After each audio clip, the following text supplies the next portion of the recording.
तो रामनगर वाली ट्रिक में क्या होता है कि जब किसी चुनाव में दो मुख्य उम्मीदवार एक ही जाति के हों, तो ऐसे में जब जनता जाति के आधार पर वोट देने को तैयार न हो, या मान लीजिए उसमें उम्मीदवारों को लगे कि जाति के फायदे से ज्यादा तो जाति का नुकसान हो सकता है, तो पहले जनता को यह समझाने की कोशिश की जाती है कि प्रजातंत्र बहुत महत्वपूर्ण है, और मान लीजिए आपका आपका वोट गलत आदमी को नहीं दिया जाना चाहिए। अब इसका असर उल्टा भी हो सकता है। अमूमन जनता जो होती है वो समझदार होती है,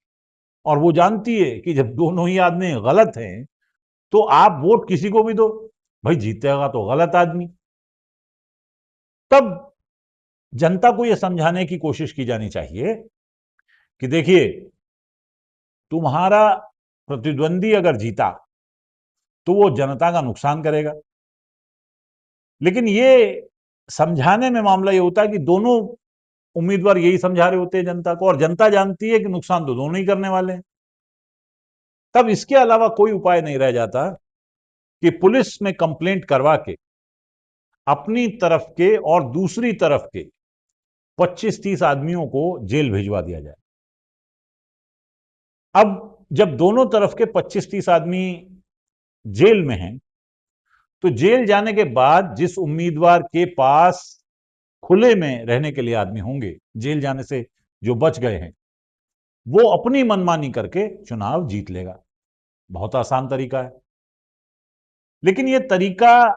सिर्फ तभी कारगर हो सकता है, काम में लाया जा सकता है, जब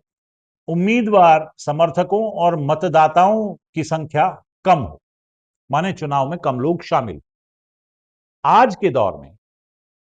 जहां उम्मीदवार भी सैकड़ों हों,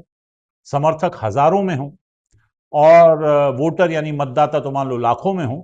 इस ट्रिक को चलाने और इस्तेमाल करने में बहुत सारी मुश्किलें आ सकती हैं।